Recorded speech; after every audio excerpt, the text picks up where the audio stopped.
Mon nom est Dimitri Salmon, je suis le commissaire de l'exposition Les Louvres de Pablo Picasso, qui a débuté au Louvre-Lens il y a quelques jours, quelques semaines, le 13 octobre dernier, et que vous pourrez aller voir, si vous le souhaitez, jusqu'au 31 janvier prochain. Avant d'entrer dans le vif du sujet et de vous parler du contenu de l'exposition à proprement parler, je vous propose de vous dire quelques mots de la genèse de cette exposition. Peut-être avez-vous vu, certainement avez-vous vu en 2015 l'accrochage de 4 tableaux de Picasso dans le parcours des écoles françaises, le département des peintures. Et cet accrochage a été organisé dans le cadre du 30e anniversaire de l'ouverture du musée Picasso à Paris. À l'époque, Sébastien Allard, mon directeur, le patron du département des peintures, et Laurent Lebon, à l'époque directeur du musée national Picasso Paris, s'étaient demandé s'il ne faudrait pas, indépendamment de cet événement de 2015, s'il ne faudrait pas associer ces deux institutions pour creuser, plus que cela n'avait été fait jusqu'à présent, la relation qu'on savait déjà riche, qu'on savait complexe, la relation qui a existé des décennies durant entre Pablo Picasso et le musée du Louvre. Sébastien Allard m'a demandé si ce sujet m'intéresserait. Je lui ai évidemment répondu que oui. Et 3 ans plus tard, en 2018, le projet a été lancé. Entre-temps, à la fois Laurent Lebon, Sébastien Allard, Jean-Luc Martinez et Marie Lavandier avaient décidé que l'exposition prendrait forme au Louvre-Lens. Et lorsqu'il y a un peu plus de 3 ans, nous avons commencé tous à travailler ensemble, c'est un projet qui a été dessiné, qui a été pensé pour le Louvre-Lens. La logique du projet, et qui a été acceptée unanimement, à la fois par les départements, par le musée Picasso, qui est le partenaire privilégié, notre partenaire privilégié pour cette exposition. 160 œuvres en tout de Picasso sont présentées dans l'exposition. À peu près autant, un peu plus, je crois, viennent du musée du Louvre. Beaucoup d'autres prêteurs privés et institutionnels ont généreusement accepté de participer à ce projet. Eh bien, je dois en particulier citer la famille de Pablo Picasso, qui a vraiment été présente dès les premiers instants autour de nous pour ce projet. Et je dois aussi dire, et même remercier ici publiquement, le travail qui a été fait dans les différents départements du musée, dans la mesure où, à chaque fois, un référent scientifique a été désigné pour à la fois répondre à mes questions, parfois m'orienter, parfois me faire changer d'idée, me faire connaître des œuvres que peut-être je ne connaissais pas, et arriver de cette manière à un résultat le plus pertinent possible, sachant que et pour le Louvre-Lens et pour le Louvre, travailler sur Picasso n'était pas forcément quelque chose de tout à fait évident. Très vite, en entrant dans le sujet, si je puis dire, j'ai pu mesurer, et les personnes avec qui je travaillais avec moi, son ampleur, sa richesse, sa complexité, la densité, et une forme de nécessité d'originalité. Alors pas d'originalité pour l'originalité, mais essayer de faire que lorsque le Louvre se penche sur Picasso, eh bien, ça ne fasse pas tout à fait une exposition sur Picasso de plus. Et l'idée proposée est immédiatement acceptée par tous, que notre exposition au Louvre-Lens soit autant une exposition sur Picasso que sur le Louvre, sur la vie et la carrière de Picasso que sur l'histoire du Louvre, eh bien, nous a donné dès le départ, dès 2018, une forme d'ADN, une exposition qui chercherait Picasso au Louvre, mais qui chercherait aussi le Louvre dans Picasso. Les 2 images que vous avez sous les yeux reprennent des éléments de signalétique qui sont dans l'introduction de l'exposition, la salle d'introduction à Lens, et qui qui résume, disons, l'idée générale de l'exposition. Vous avez sur votre gauche un portrait de Picasso en 1900, première visite de Picasso à Paris, première visite de Picasso au Louvre, portrait en pied par son ami Ramon Casas. Et vous avez à sa droite, qui lui est comparé, qui lui est confronté, qui lui est opposé, je ne sais pas exactement ce qu'il faut dire, une photographie aérienne du Louvre qui date du début des années 30 et qui, de mon point de vue, en tout cas, a une dimension anthropomorphique. Je ne sais pas si vous me suivez, avec l'idée d'une cour carrée qui serait la tête, des épaules, et puis un Louvre qui correspond à ce Louvre pluriel dans le titre de notre exposition, qui va jusqu'à l'Orangerie et qui va jusqu'au musée du Jeu de Paume. Ce Louvre pluriel qui nous est apparu nécessaire en définissant l'approche générale, il renvoie donc ce pluriel à la fois à une logique, disons, chronologique et géographique. Donc chronologique, on est parti du principe que le Louvre que Picasso découvre en 1900 n'est pas le même que le Louvre qu'il laisse derrière lui, si je puis dire, à la fin de la Seconde Guerre mondiale, lorsqu'il s'installe dans le sud de la France, qui n'est pas non plus le même que celui qu'il quitte définitivement en 1973, lorsqu'il s'éteint, ni le même que celui de 2020, puisque l'exposition se penche sur les liens entre Picasso et le Louvre jusqu'en 2020 et non jusqu'à jusqu'à sa mort. Il n'est pas le même puisque les collections s'enrichissent, il n'est pas le même puisque les collections ne sont pas visibles au même endroit lorsque Picasso fréquente le Louvre, il n'est pas le même parce que les chefs de département changent évidemment et donc les interlocuteurs connus ou éventuels de Picasso ne sont pas toujours les mêmes et cette dimension chronologique nous paraissait importante à souligner. D'un point de vue géographique, chaque département du Louvre est un monde en soi. À partir du moment où l'exposition était imaginée pour le Louvre-Lens, eh bien, un pluriel paraissait s'imposer. On avait aussi à l'esprit que le Louvre Abu Dhabi, comme vous savez, a acheté une première œuvre de Picasso il y a quelques années, et que nous allions nous pencher dans cette exposition pas seulement sur la première chose à laquelle on pense, c'est-à-dire les moments où des œuvres de Picasso ont été présentées au public au détour d'expositions temporaires. Je reviendrai sur ce sujet en un instant un peu plus tard, mais aussi sur toutes les manières dont des œuvres de Picasso ont pu être présentes au Louvre, ont pu parfois hanter le Louvre, être visibles au Louvre, mais pas forcément par le grand public. Vous verrez, j'y ferai rapidement allusion, je pense à un appartement de fonction, à un bureau de directeur, à des réserves, au Louvre lorsqu'il est fermé, c'est-à-dire lorsqu'il n'est pas accessible au grand public. Cette vision en miroir que vous avez sous les yeux, nous la creusons de deux autres manières dans cette introduction, cette salle introductive au Louvre-Lens, en confrontant dans une vitrine sur votre gauche un livre sur le Louvre qui provient de la bibliothèque de Pablo Picasso.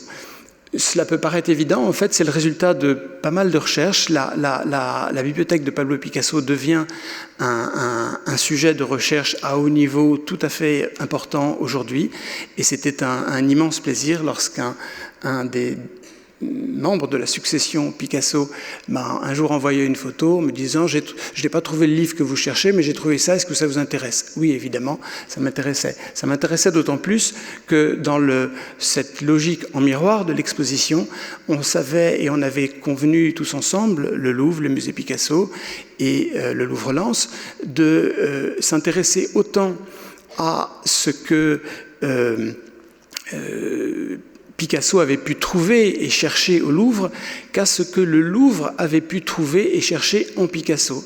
Et c'est une des petites originalités, disons, de l'exposition, de s'être aussi intéressé à ce que le Louvre a trouvé en Picasso. Vous verrez ce que je veux dire un petit instant plus tard. Donc, les 3 livres que vous voyez sur votre droite proviennent eux-mêmes de différentes de nos bibliothèques au Louvre. En effet, en travaillant à ce sujet, je me suis rendu compte que nos bibliothèques, nos documentations dans les différents départements comptaient des centaines et même des milliers de documents sur Picasso. Et pour les spécialistes de Picasso qui sont venus au vernissage l'autre jour à Lens, c'était une sorte de découverte et ils ont inscrit, disons, dans leur tablette, leur to-do thing, comme on dit, leur objet de recherche à venir, de venir consulter notamment au département des peintures. Je vous montre ce à quoi j'ai en tête à l'instant, les près de 2500 ou 3000 coupures de presse relatives à Picasso que les conservateurs du Louvre, et notamment des peintures, ont pu accumuler toute leur carrière durant.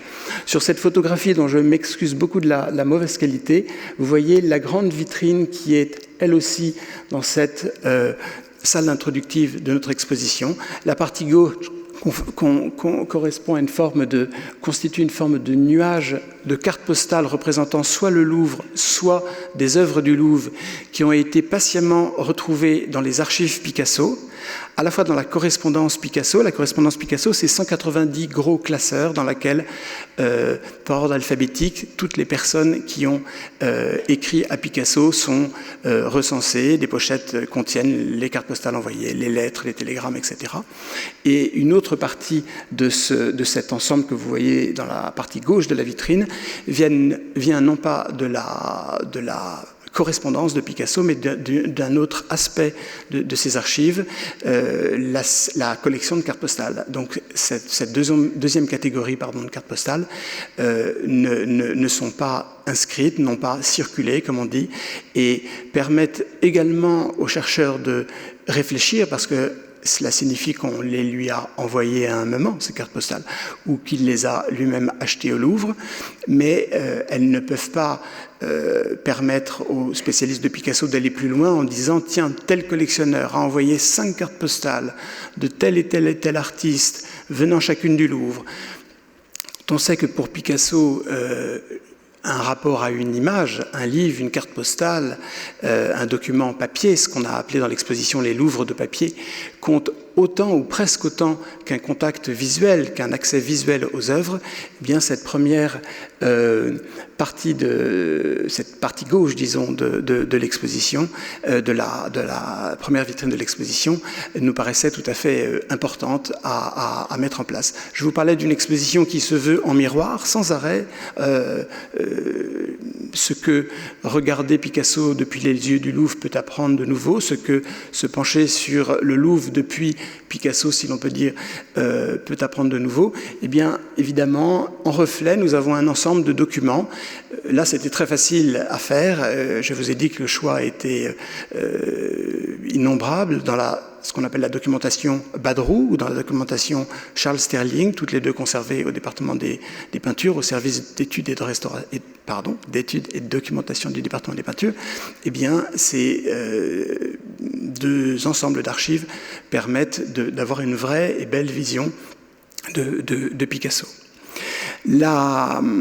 Cette logique en miroir a évidemment eu également des conséquences dans l'approche générale et dans la manière de montrer les œuvres et les documents. Je vous ai dit peut-être 450 ou 460 œuvres et documents dans l'exposition au public.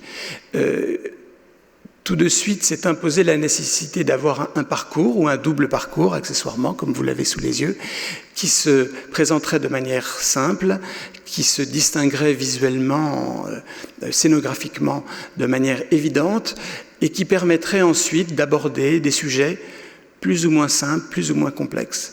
Donc vous avez ici deux représentations du plan de l'exposition que l'on doit à Valentina Dodi de l'agence Scénographia, qui a fait un travail, en tout cas que nous trouvons, enfin toutes les équipes qui ont travaillé à l'exposition étaient très très heureuses du résultat obtenu, qui mettait en forme ce que j'avais un peu en tête, mais sans être capable d'aller plus loin moi-même.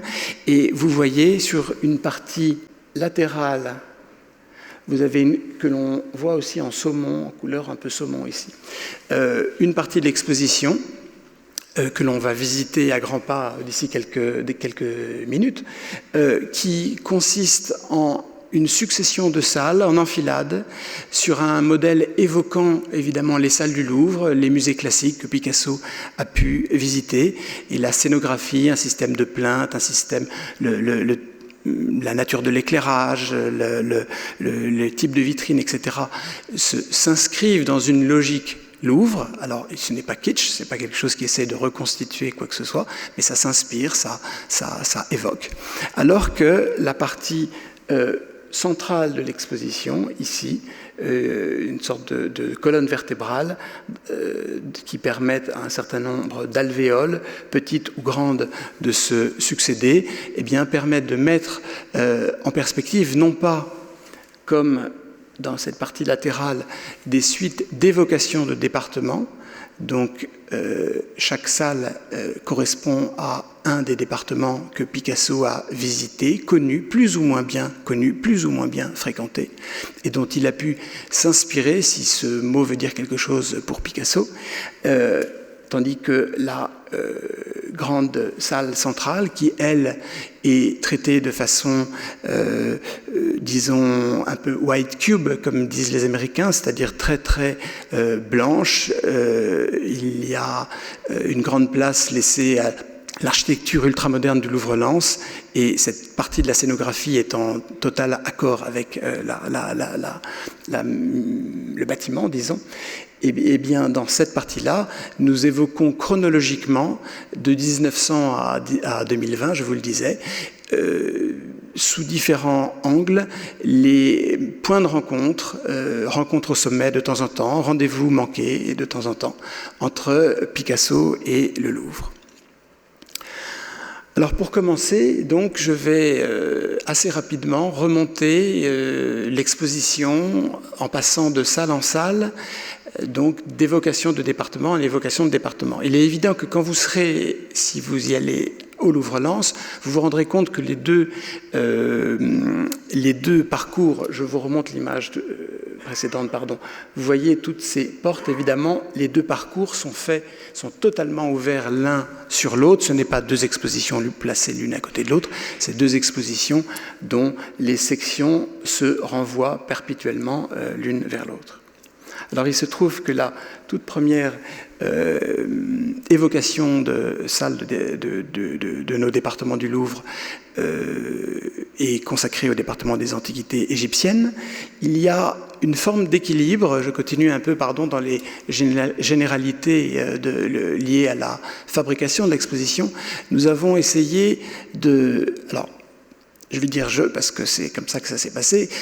J'ai écouté le Louvre-Lens qui m'a à maintes reprises rappelé que parmi nos visiteurs, il y aurait des personnes qui n'avaient jamais vu d'œuvre de Picasso et qu'il fallait donc en aucun cas se priver de telle ou telle confrontation bien connue des spécialistes, ou alors qui avait été faite au Grand Palais il y a quelques années dans Picasso et les Maîtres, ou alors au MoMA il y a 30 ans.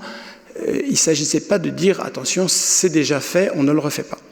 En revanche, pour une exposition de cette importance, par importance j'entends nombre de mètres carrés, je crois que l'espace d'exposition temporaire du Louvre-Lens c'est 1700 mètres carrés, en termes de nombre d'items, d'œuvres et de documents montrés, donc 450 ou 460, il était impossible de ne pas arriver avec des nouveautés, de ne pas arriver avec des questions posées, dont on se doute de la réponse parfois, et dont on n'est pas totalement sûr de la réponse à d'autres moments, c'est-à-dire arriver avec des hypothèses.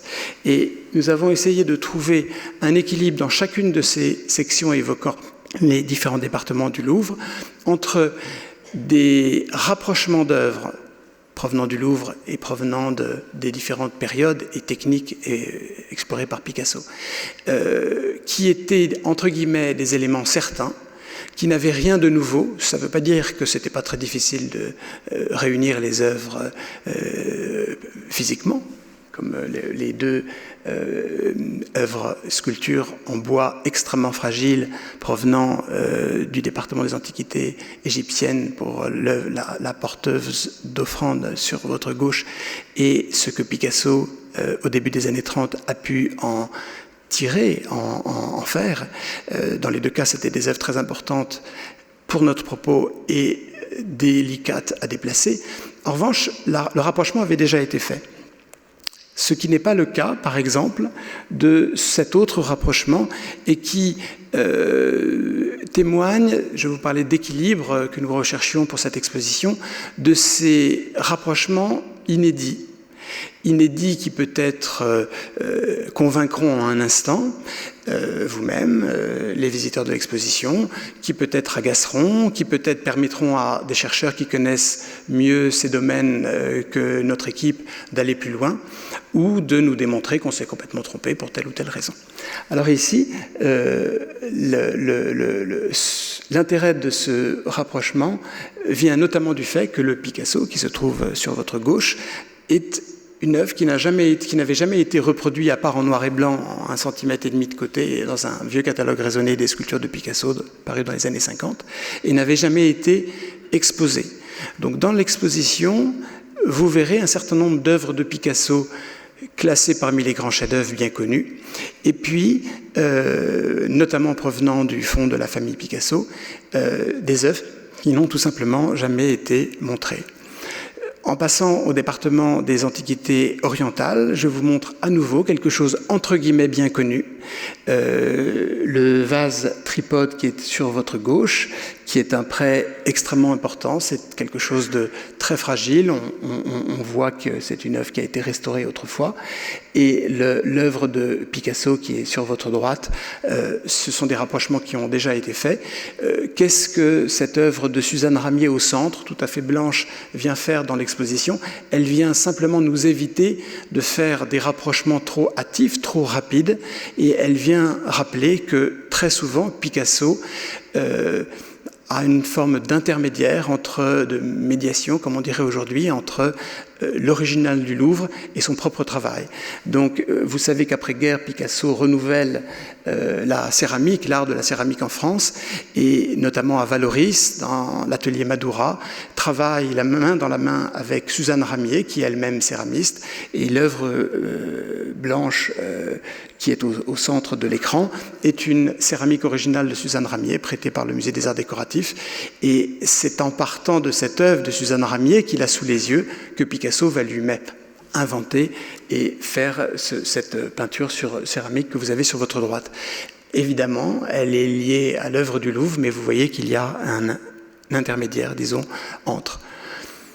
On est toujours, pour évoquer le département des antiquités orientales, dans un rapprochement qui, cette fois-ci, n'est pas attesté. Alors quelque chose qui n'est pas attesté lorsqu'on rapproche des œuvres d'une telle importance est délicat dans le cadre d'un commissariat. Il a fallu beaucoup expliquer, il a fallu beaucoup convaincre, il a fallu véritablement dans les deux cas bénéficier d'une générosité absolue à la fois du côté de nos collègues du Louvre qui ont bien voulu prêter l'œuvre que vous voyez sur votre gauche, la tête de taureau dite de Tello, moins 3000 ans avant Jésus-Christ. Je crois avoir compris que c'était vraiment une des pièces pour les petits formats les plus importantes des collections de nos collègues du département des antiquités orientales. Et sur votre droite, peut-être la sculpture la plus célèbre, la plus fameuse, une forme d'icône picassienne, la tête de taureau faite à l'aide d'un guidon et d'une selle de bicyclette. Georges Sale, qui fut un grand ami de Picasso, ancien conservateur du Louvre, ancien directeur des musées de France, ayant habité le Louvre, ayant eu son bureau au Louvre, en découvrant cette pièce de Picasso dans son atelier en 1942, en a parlé comme une œuvre belle, virgule, à l'antique. Nous avons repris cette citation dans l'exposition. Et en vous montrant ce rapprochement, vous verrez à Lens, nous avons placé l'une au-dessus de l'autre les deux œuvres. On interroge, ce qui est le cas de toute cette première grande partie évoquant département par département les collections du Louvre que Picasso a pu voir, on interroge la mémoire visuelle de Picasso. Ce n'est pas une formule et invoquer son inconscient n'est pas non plus une formule pratique. On sait en 1945, Picasso s'entretient avec André Malraux et évoque, je cite, toutes ces choses qui sont entrées en moi à mon insu et qui ressortent petit à petit.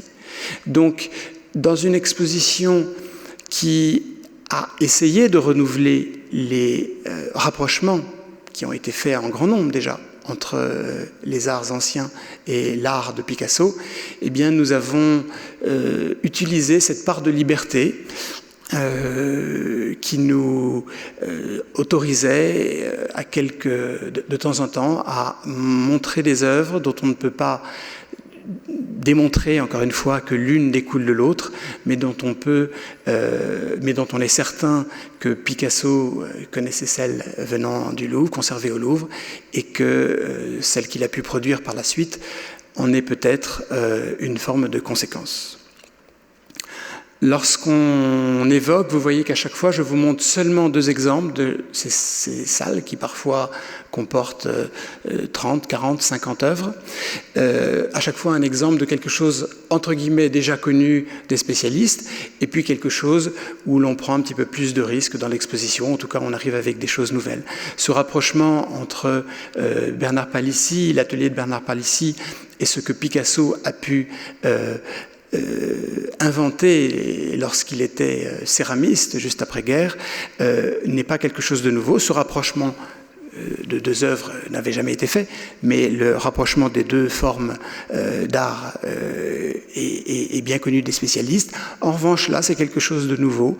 Les très nombreux vases animés d'un visage d'enfant, de femme, d'homme, que Picasso a réalisé à la fin des années 40, surtout dans les années 50, ne sont peut-être pas sans rapport avec une pièce telle que celle que vous avez sous les yeux, qui est un prêt de nos collègues du département des objets d'art. Pour la salle peut-être la plus riche de l'exposition, qui évoque les liens entre Picasso et les collections du département des antiquités grecques, étrusques et romaines, vous avez à nouveau un rapprochement qui comptait beaucoup à nos yeux, notamment parce qu'il a déjà été fait dans plusieurs livres de référence sur Picasso, mais c'est un prêt d'autant plus important que c'est une œuvre, je pense à Lascaux en forme de canard qui est sur la gauche de l'écran, qui aurait pu trouver sa place dans les nouvelles salles étrusques. Et nous sommes spécialement heureux d'avoir pu, grâce à la compréhension de nos collègues de ce département, pouvoir compter sur cette œuvre importante et la faire dialoguer avec ce canard pique-fleur de Picasso. Là, on est dans quelque chose de nouveau, toujours dans ce département des antiquités grecques, étrusques et romaines. Vous voyez aussi, je ne veux pas remercier une phrase sur 2, mais en fait, il est à peu près normal que je le fasse. Vous voyez que cette confrontation repose sur le déplacement à l'anse d'un marbre de grande taille, ce n'est pas rien, qu'on appelait autrefois l'hypnose, qu'on appelle, je crois aujourd'hui, le Narcisse Mazarin, sur votre gauche, qui est rapproché dans notre exposition seulement, entre guillemets, je mets 1000 guillemets évidemment, d'une petite gravure. Par chance, on ne m'a pas dit, vous plaisantez, on ne va pas déplacer un marbre pour le mettre à côté d'une gravure. On m'a dit, mais oui, évidemment, c'est intéressant, ça a l'air de fonctionner, on est convaincu, on prête l'œuvre. La gravure en question, elle date de 1966. C'est un rapprochement nouveau. Là, je crois être à peu près sûr de ne pas me tromper. Vous voyez la figure féminine au centre qui reprend cette iconographie des bras croisés et des jambes croisées que l'on trouve nulle part ailleurs, à ma connaissance, dans la statuaire antique et même moderne, ailleurs que dans cette fameuse œuvre de provenance Mazarin. Et le rapprochement est fait et paraît à peu près convaincant plastiquement. Maintenant, je ne suis pas capable, moi, d'aller plus loin. Peut-être qu'un spécialiste de Picasso saura le faire. Je ne suis pas capable de dire, évidemment, en 1966, Picasso se souvient de l'hypnose qu'il n'a physiquement pas vue au Louvre depuis au moins 20 ans, puisqu'il vit il vit dans le sud de la France depuis au moins 20 ans. Enfin, en 66, je crois qu'il quitte Paris vers 46-47. Donc, est-ce une citation latérale? Est-ce une évocation? Est-ce une forme qui arrive comme ça, qui s'invite dans son œuvre et qui reprend le Narcisse Mazarin de façon un petit peu inconsciente? Eh bien ça, je ne suis pas à même de le dire. Dans le département des sculptures, c'est une salle qui a la même taille que les autres, mais qui est moins richement dotée. Peut-être parce que Picasso s'est moins intéressé aux œuvres qu'il a pu voir au département des sculptures ou peut-être parce que je n'ai pas su trouver de 1000 exemples convaincants, je me permets juste de rappeler que dans les actes du colloque, je ne sais plus s'il y avait 2000 pages, enfin c'était quelque chose de considérable sur Picasso sculpteur. Ce sont des actes qui sont en ligne, que l'on peut donc interroger par mots-clés. Et bien quand on tape Louvre, ce qui est un bon moyen de débroussailler un peu un terrain, quand on tape Louvre, rien n'apparaît. Donc avant de nous être contentés d'une grande vitrine et non pas de 5 vitrines et 3 murs dans cette salle, nous avons été quelques-uns à chercher. Et a priori, effectivement, c'est un sujet moins riche que les relations entre Picasso et le département des sculptures que d'autres. En tout cas, on a là ici un rapprochement qui n'a jamais été fait.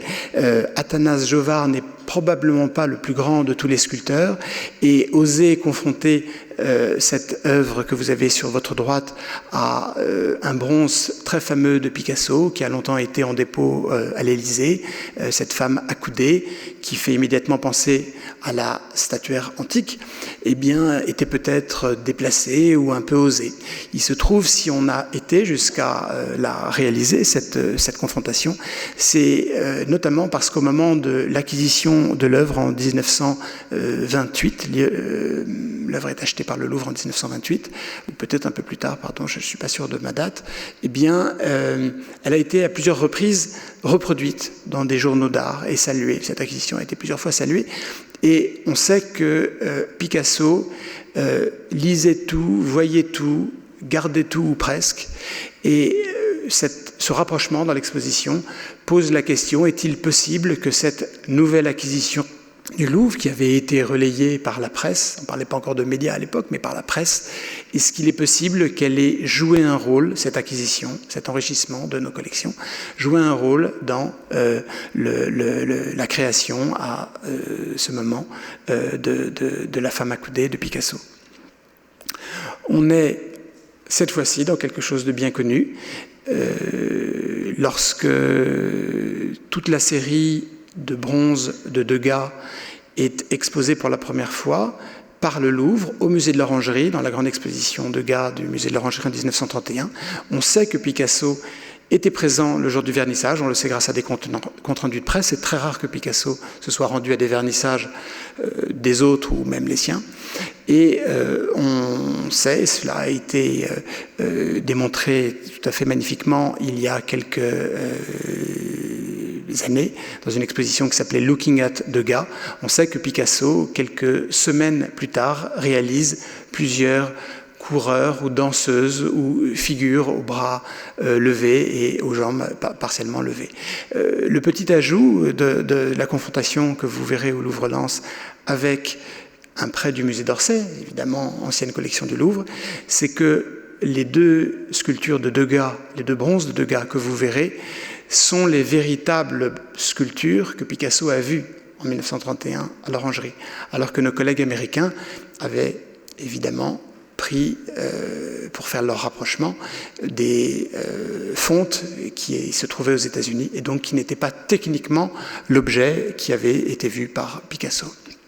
Évoquer Picasso et le département des arts graphiques, le cabinet des dessins, comme on disait autrefois, un rapprochement qui n'est pas tout à fait nouveau, le merveilleux autoportrait de jeunesse d'Ingres, qui est, notons-le, dédicacé tardivement à sa seconde épouse, Delphine Ramel, et vous voyez qu'il dialogue avec deux autoportraits de jeunesse, en tout cas de 1917, de Picasso, dans son époque du retour à l'ordre, sa période ingresque, si l'on peut dire, et en travaillant un petit peu la question et en présentant ces deux autoportraits de Picasso réunis de façon assez miraculeuse dans l'exposition, venant chacun d'une branche de la famille, eh bien, j'ai réalisé, ce qui n'avait pas été noté, que Picasso aussi a dédicacé à sa seconde épouse, Jacqueline Picasso, tardivement, donc en 1959, un portrait de jeunesse. Est-ce qu'en faisant cela, il se souvient et il fait comme Ingres, ou est-ce un concours de circonstances? Je ne suis pas capable de le dire. Des rapprochements dans l'exposition avec un dessin du cabinet des dessins attribué à Andrea del Sarto, qui est confronté à un petit ensemble de détails, d'études de main, de Picasso. Évidemment, il ne s'agit pas pour nous, dans l'exposition, de dire que c'est parce qu'il a vu le dessin que vous voyez en bas à droite que Picasso, toute sa vie durant, a fait des études de main. C'est une manière, et c'est quelque chose qui se voit dans tout le parcours de l'exposition, de rappeler que Picasso, qui a bouleversé l'histoire de l'art, qui a été l'un des artistes les plus novateurs du siècle, eh bien, volontairement ou involontairement, c'est de diverses façons inscrit dans la tradition. Et cette tradition, pour Picasso, c'était entre autres le Louvre. Et rappeler que Picasso, comme les maîtres anciens, était en mesure, pour certaines compositions, de faire 10, 20, 30, 50, 200 études préparatoires de main, de visage, nous paraissait intéressant dans l'exposition.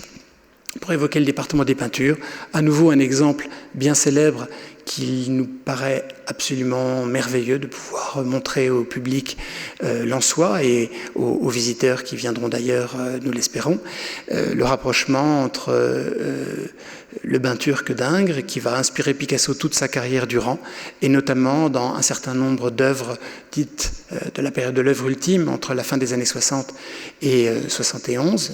Picasso meurt en 1973. Vous voyez ici un dessin de la collection Berggruen de Berlin. Nous avons aussi présenté et entouré le bain turc d'Ingres de 3 autres gravures, donc un dessin et 3 gravures d'après le bain turc, réalisés à différents moments par Picasso. Et puis dans les choses un petit peu nouvelles, qui a beaucoup excité à la fois les spécialistes de Picasso et les personnes qui connaissent bien le nain, une gravure, en fait il y en a même une deuxième réalisée par Picasso le même jour, en 68, qui manifestement reprend assez littéralement, c'est un travail fait de mémoire, comme on peut l'imaginer, la fameuse charrette de Le Nain.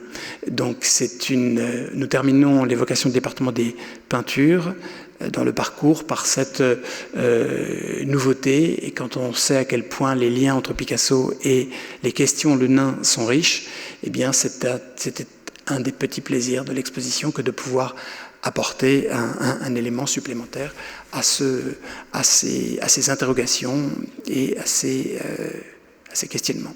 Je vous remontre le plan de l'exposition uniquement pour vous dire que nous allons à présent, à grands pas, peut-être plus rapidement encore, évoquer quelques-uns, alors là on ne parle plus de rapprochement, quelques-uns des sujets, quelques-unes des questions évoquées dans l'exposition.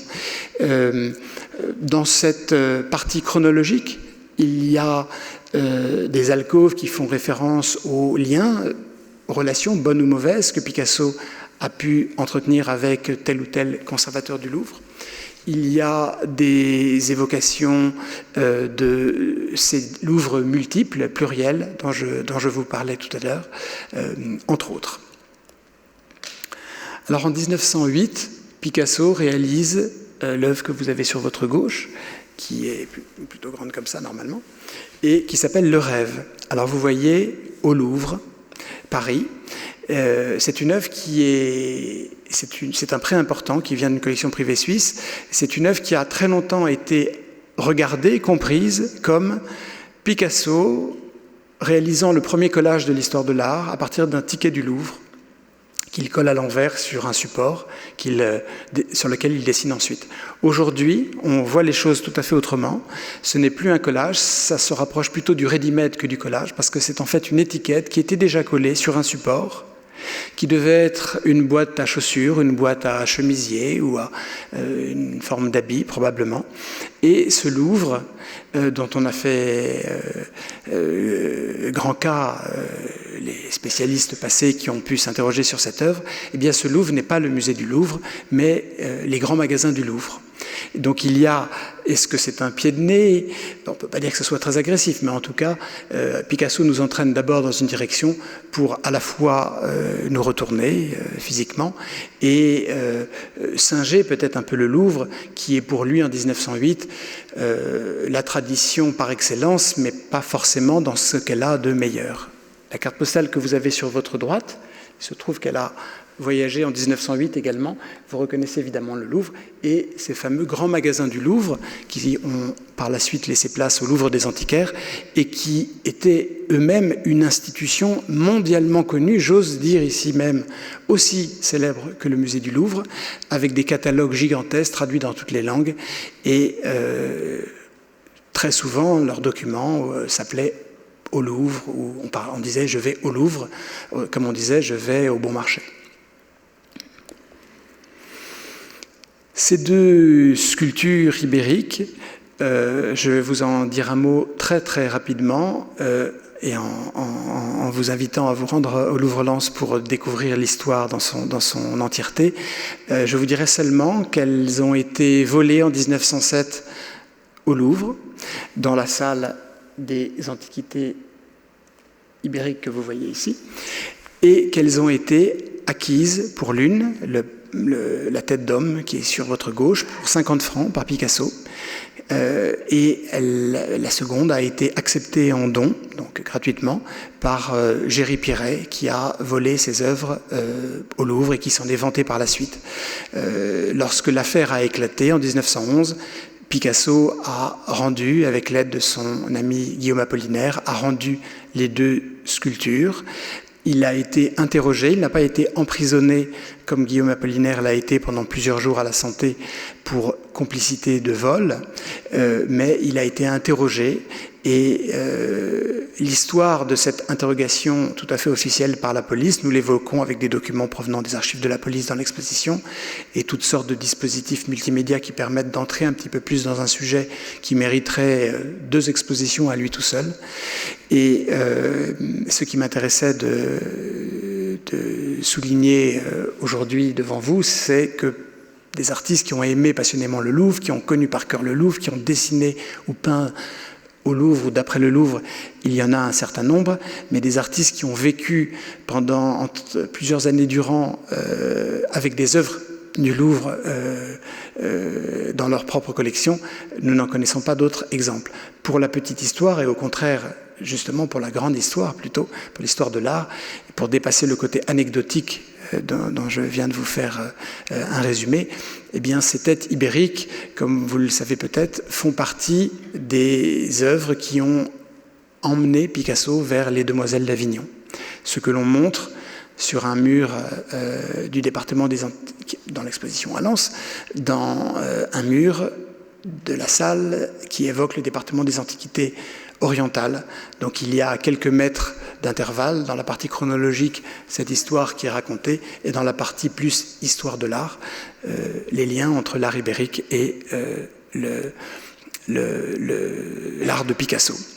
Le portrait de Gustave Cocchio est la première œuvre de Picasso à être entrée au Louvre, pas être entrée au sens à avoir été acquise par le Louvre, mais à avoir physiquement franchi l'enceinte du Louvre.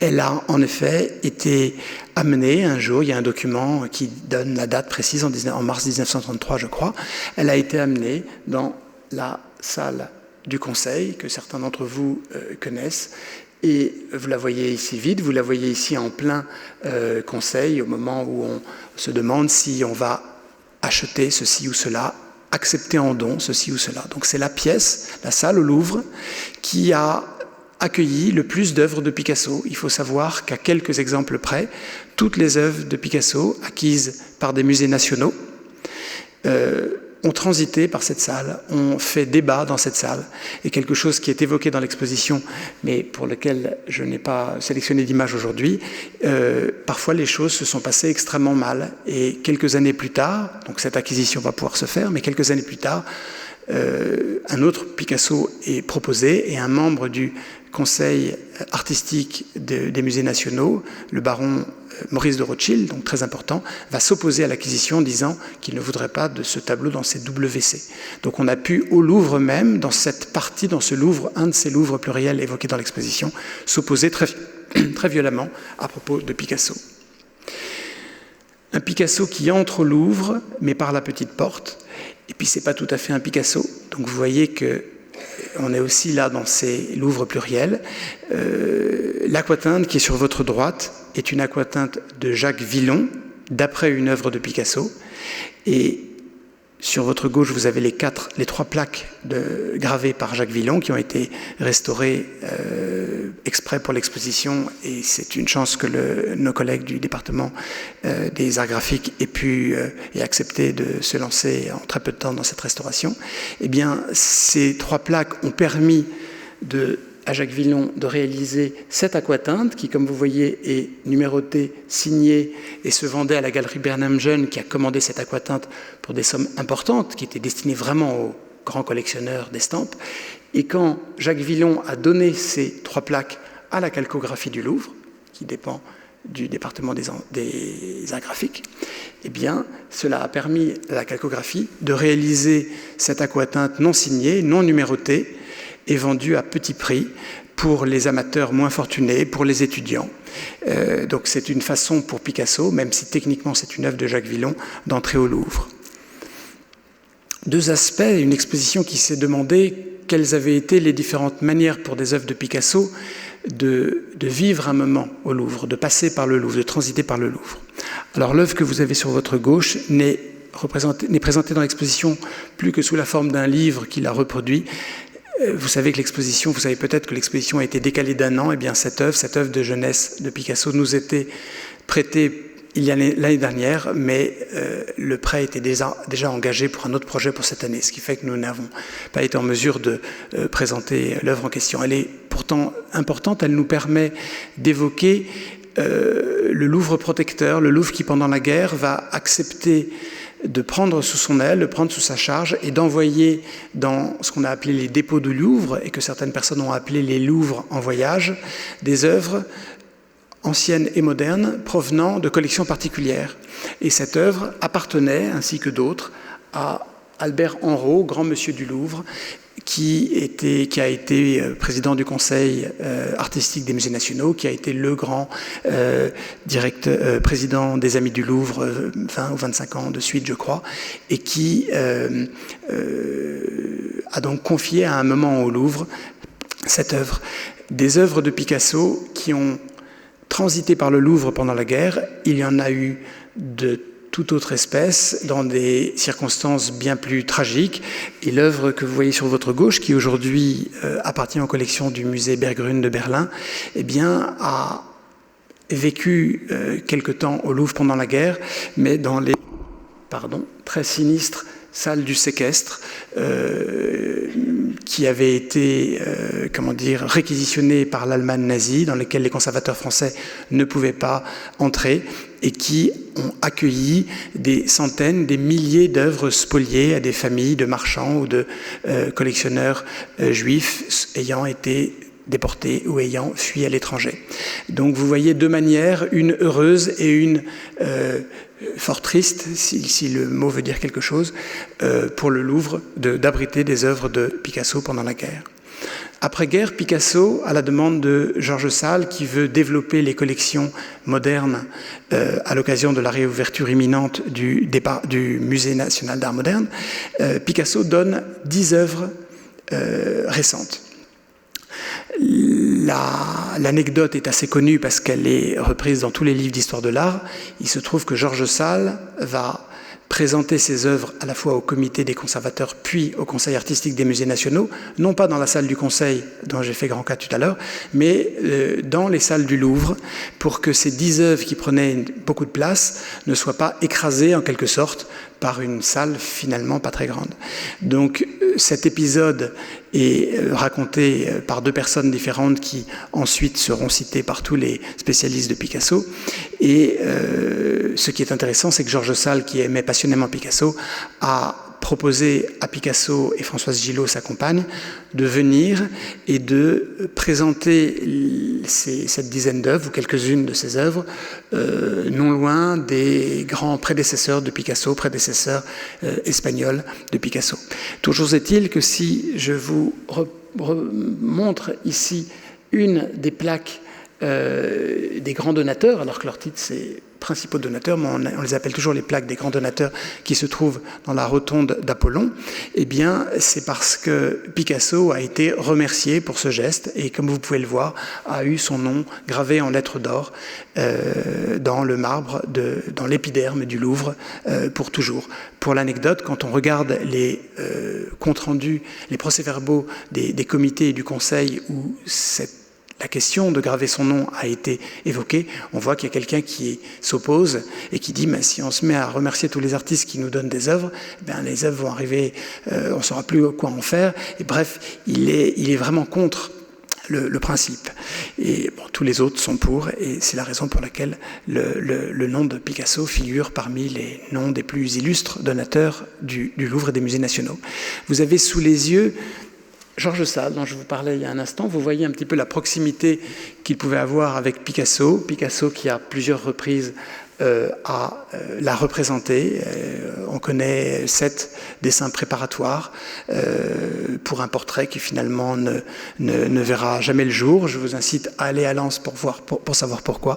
Et les 2 œuvres que vous avez sur votre gauche, sur la gauche de l'écran, l'une est contemporaine de Demoiselle d'Avignon, l'autre est peut-être le dernier portrait d'Olga, alors qu'il se sépare d'Olga, son épouse. Ces 2 œuvres font partie des presque 20 œuvres que Georges Sale a possédées de la main de Picasso et dont on montre tout un ensemble dans l'exposition. Je reviens sur Georges Sale. La présence de ces œuvres dans l'exposition s'explique à la fois parce qu'elles ont appartenu donc à un ancien conservateur du Louvre, mais aussi parce que Georges Sale a habité le Louvre entre 1947 et 1957, au moment de son départ en retraite, de sa fonction de directeur des musées de France.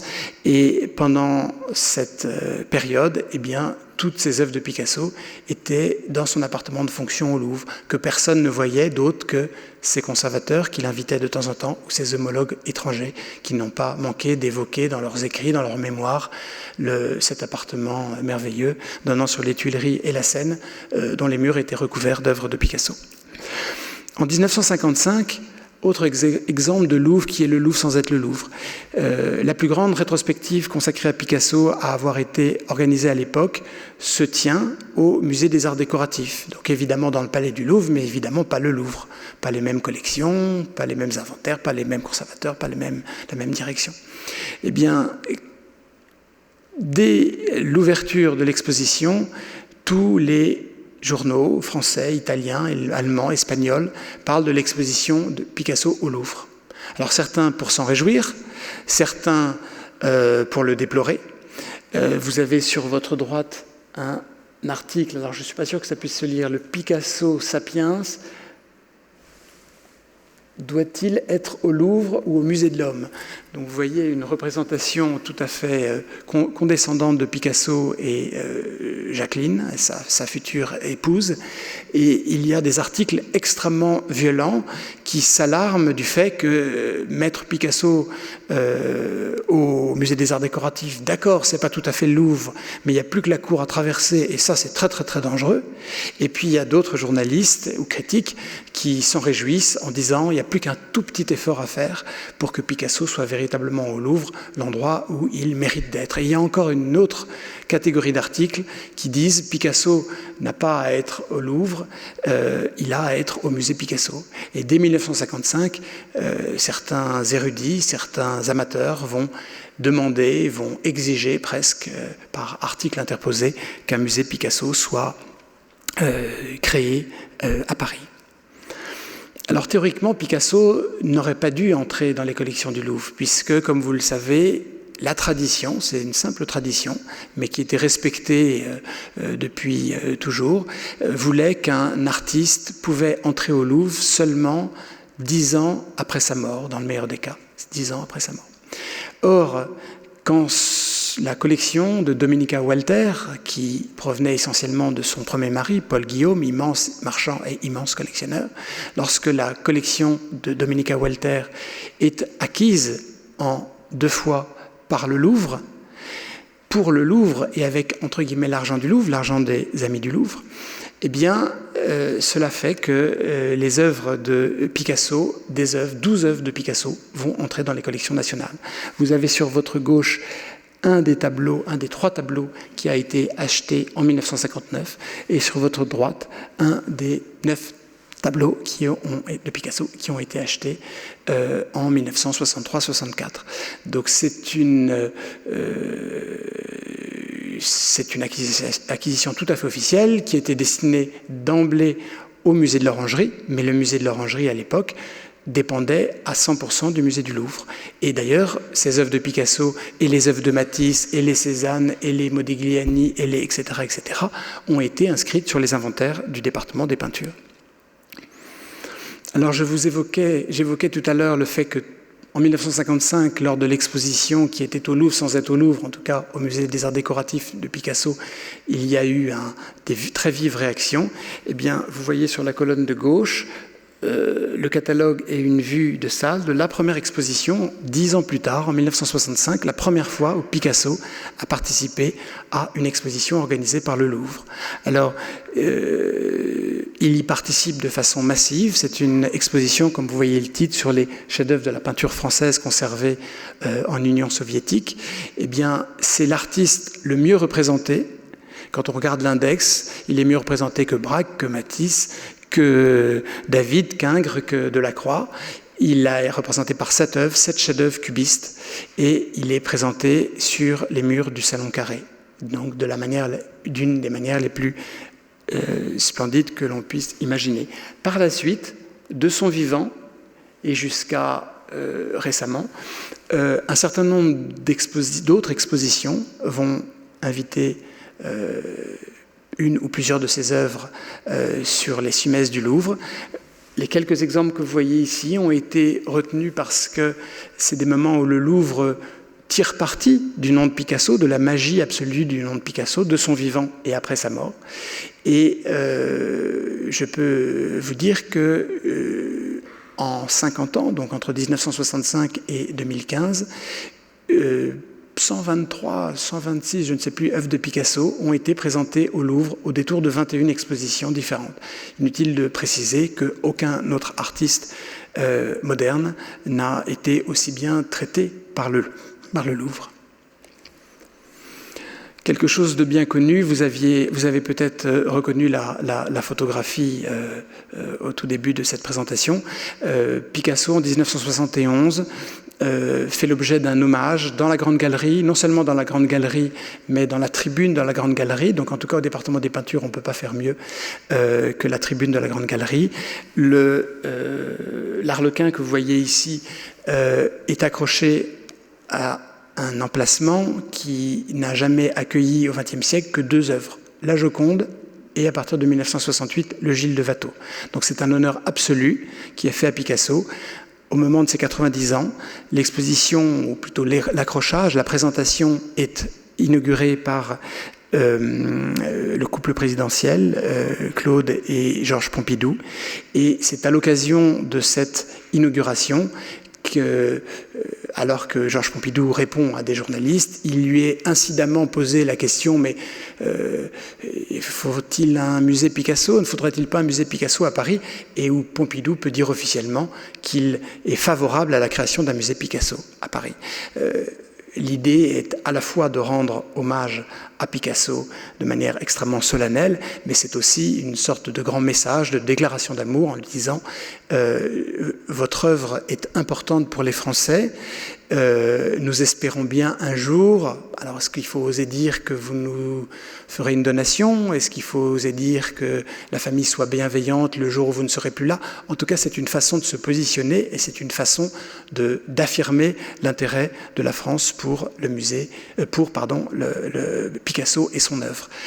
Tout cela après plusieurs décennies où Picasso n'était pas, qui avait mis en avant ses liens avec le Parti communiste, n'était pas du tout, disons, dans les petits papiers de la présidence de la République. Alors, est-ce que cela a un rapport de cause à effet ou non?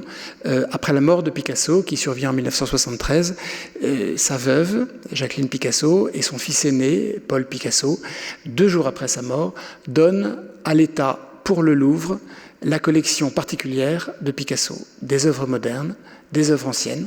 Le Louvre accepte. Il y a 51 œuvres, et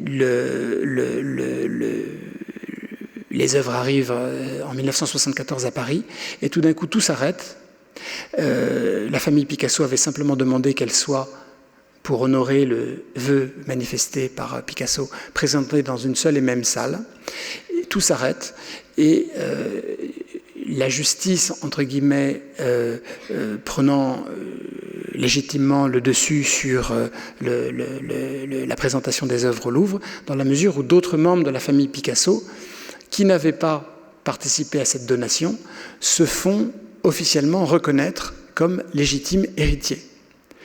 Et ce qui veut dire qu'ils doivent eux aussi accepter cette donation pour qu'elle puisse être effective. Donc, à cela s'ajoute la question de la dation Picasso, c'est-à-dire les héritiers Picasso doivent payer à l'État des droits de succession. Ces droits de succession vont être payés sous la forme d'œuvres d'art, un nombre d'œuvres extrêmement important, qui va découler sur la décision de créer un musée Picasso à Paris, justement. Et donc, si aujourd'hui nous n'avons pas la collection Picasso au Louvre, bien qu'elle ait été exposée entre 1978 et 1985 dans les salles zénithales de l'Aile de Flore, c'est parce que, d'un commun accord, la famille et l'État a décidé de revoir sa copie et donc de rendre invalide l'arrêté que vous avez sous les yeux et d'en signer un autre qui disait que, en attendant l'ouverture du musée Picasso, qui se ferait à l'Hôtel Salé, les œuvres de la donation Picasso seraient présentées au Louvre, mais que dès l'ouverture, la collection en question rejoindrait les œuvres imaginées, créées par Picasso. Nous avons au Louvre-Lens un petit ensemble choisi parmi ces 51 œuvres, une manière d'interroger l'œil absolu qu'a été Picasso, en tout cas d'un point de vue plastique, en ayant pris exprès 2 œuvres que Picasso regardait comme des chefs-d'œuvre de Lenain et qui sont considérées aujourd'hui comme une copie, excellente, merveilleuse copie, mais une copie d'après un Lenain qui est au V&A à Londres, et ce tableau qui n'est plus regardé comme de Lenain, mais de son entourage, le maître des cortèges. De la même façon, le Matisse reste un merveilleux Matisse, le Cézanne reste un merveilleux Cézanne, le Corot fait partie... Et bon, si je puis dire, alors que les 3 autres sont aujourd'hui remis en cause, les 3 autres de la collection Picasso sont remis en cause par les spécialistes de Corot, et le Chardin n'est plus de Chardin, son attribution maintenant est François Bonvin, d'après Chardin. On évoque toutes ces questions dans le catalogue. Vous avez ici les photographies de 3 et 4 grilles provenant de la réserve Napoléon, qu'on appelle aussi la réserve Carrousel, du département des peintures, donc un petit peu en dessous, en souterrain, à un moment entre 1989 et 1990 où plus de 1400 œuvres de Picasso les ont investies, les réserves en question. Donc nous avons, à l'époque, je n'étais pas là, mais mes collègues m'ont raconté, et ces photographies assez extraordinaires en témoignent, enlevé momentanément les œuvres anciennes qui sont généralement sur ces grilles, ce sont des grandes grilles sur roulettes, et nous les avons, ces grilles ont accueilli des œuvres de Picasso en grand nombre, qui ont pu être plusieurs mois durant étudiées et choisies dans le cadre de ce qu'on appelle la 2e dation Picasso, la dation Jacqueline, à la suite du décès de Jacqueline Picasso en 1986. Son unique héritière, Madame Catherine Hutin, a elle-même eu des droits de succession à payer. Elle a elle-même proposé en dation des œuvres. Un comité de spécialistes de Picasso s'est réuni et est venu travailler au Louvre, dans nos réserves, tous les jours, plusieurs mois durant, pour effectuer une sélection qui soit la meilleure possible, ne pas prendre quelque chose, une œuvre qui aurait un équivalent dans un autre musée, etc., etc. Donc, au Louvre, sans que le grand public le sache, 1400 œuvres de Picasso ont été présentées et étudiées. Autre évocation, le fait que, non pas à l'intérieur du Louvre, en lettres dorées sur une plaque de marbre, mais à l'extérieur du Louvre, le visage et une œuvre de Picasso ont aussi habité, animé le Louvre. Vous avez sous les yeux la toute première campagne publicitaire qui a été présentée sur nos échafaudages. Vous savez que le Louvre est toujours en travaux et donc a toujours des échafaudages. Maintenant, il ne choque plus personne d'avoir des grandes publicités. Je crois qu'il y en a une c'était une publicité Apple, une publicité institutionnelle pour Apple, donc institutionnelle qui vantait la marque, le génie de la marque, mais qui ne vendait pas un produit en particulier. Eh bien, c'était la toute première fois. Là aussi, dans l'exposition, on montre que les médias nous sont tombés dessus, ont attaqué le Louvre, on se prostituait, c'était le début de toutes les dérives. Et c'était une idée qui était neuve et pour laquelle Pierre Rosenberg a lui-même dû un peu argumenter à l'époque, qui permettait, contre le mécénat de la maison Apple, de réalisé juste après la grande affiche, donc c'est des affiches de 700 mètres carrés, pour l'exposition Vivant de nom. Donc pour la petite histoire, et même si ça paraît un peu fou, Picasso a cédé la place à ce portrait de Vivant de nom par Prudhon. Donc Picasso a cédé la place sur les façades du Louvre au premier directeur du Louvre. La photographie a grandi, et cette photo de Michel Sima est un des bonheurs de l'exposition. La préparation de l'exposition a été de retrouver cette petite pièce qui n'était connue jusqu'à présent que grâce à un bronze, que tout le monde décrivait comme détruite au moment de la réalisation du bronze et qui est présentée, vous verrez, dans l'exposition. J'ai presque fini. Cette sculpture du Bas-Épique rappelle un autre de ces Louvres pluriels auquel l'exposition s'intéresse, le fait qu'entre 2000 et 2012, elle a été présentée dans les salles du pavillon des sessions. L'antenne définitive, lit-on souvent, du musée du Quai Branly, qui a ouvert au Louvre, qui a été inauguré au Louvre en 2000. Donc pendant 12 ans, cette œuvre, dont on faisait grand cas parce qu'elle avait appartenu à Picasso, qui a été reproduite dans tous les journaux qui parlaient de l'inauguration de ce que l'on a parfois appelé à tort un nouveau département du Louvre, eh bien cette œuvre a été sous le feu des médias 12 années durant, dans nos murs, mais dans une salle, comme vous savez, qui est certes dans le palais, mais dont la logique et dont le déroulement et le contenu dépend entièrement de nos collègues du musée du Quai Branly. Nous remontons dans le temps, cette fois-ci en 2008. J'évoquais tout à l'heure des expositions ayant accueilli des œuvres de Picasso, puis des expositions ayant même cité le nom de Picasso dans leur titre ou leur sous-titre. Eh bien, en 2008, pour la première fois, une exposition est entièrement consacrée à Picasso au Louvre. Vous vous en souvenez, dans le Salon de Nom, réimaginé, rescénographié à l'époque. C'est la photographie qui est à gauche, où un nombre important de peintures et de dessins témoignant de ce que Picasso a pu imaginer à partir des femmes d'Alger de Delacroix. Eh bien, c'est la première fois qu'une exposition Picasso à part entière se tenait au Louvre. Et enfin, même si ce n'est pas tout à fait la dernière section de l'exposition, mais je vous laisse découvrir l'objet de la toute dernière section, eh bien je reviens sur cette opération d'anniversaire, cette célébration en 2015, des 30 ans de l'inauguration du musée Picasso Paris, qui avait fait placer 4 œuvres de Picasso dans nos salles. Il y avait une œuvre qui dialoguait avec les Watteau, une œuvre qui dialoguait plutôt avec les Chardin, une œuvre qui dialoguait avec Ingres, et il y avait ce retour du baptême, vous voyez, si joyeux, de Picasso, qui dialoguait notamment avec ce tableau de provenance Paul Jameau, au Grand Monsieur du Louvre, de Lenain, dans une des salles 17e de notre parcours. À la fois les spécialistes de Lenain et les spécialistes de Picasso se demandent comment est-ce que Picasso a pu avoir un vrai accès à cette œuvre de Lenain, qui non seulement n'était pas au Louvre à l'époque, mais qui n'appartenait même pas encore à Paul Jameau, ancien directeur des peintures du Louvre, qui le donnera à sa mort pendant la guerre au Louvre.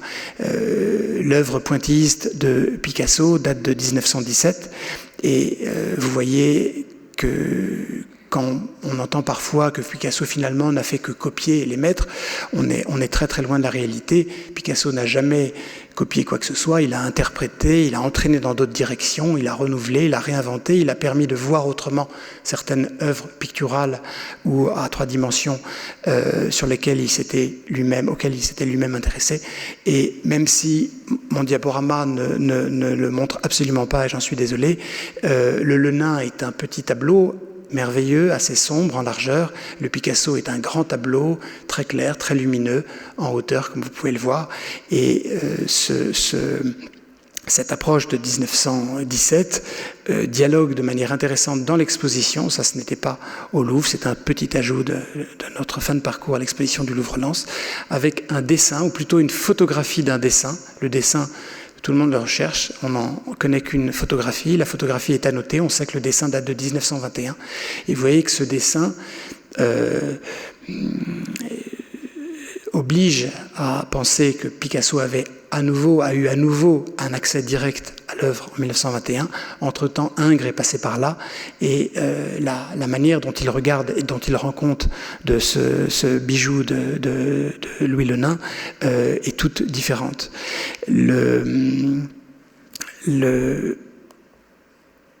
L'exposition, vous le verrez, est parsemée de citations. On a essayé d'être aussi représentatif que possible en imaginant le parcours de l'exposition représentatif de l'œuvre, des différents aspects de l'œuvre, pensant bien qu'une exposition Picasso ne serait pas organisée tous les 3 ans au Louvre-Lens. Et il nous est vite apparu que parmi la richesse du sujet, une des manifestations de la richesse du sujet, c'était les citations. Les citations que l'on donne à Picasso, les citations des personnes qui l'ont fréquenté et qui se remémorent de telle ou telle discussion. Alors, à la toute fin de l'exposition, nous avons reproduit cette phrase qui, évidemment, nous incite à regretter que l'on n'ait pas enfermé jour et nuit Picasso au Louvre, qui aurait probablement eu un aspect de son apparence modifié. Je vous remercie de votre attention. Si vous avez des questions, je suis à votre disposition.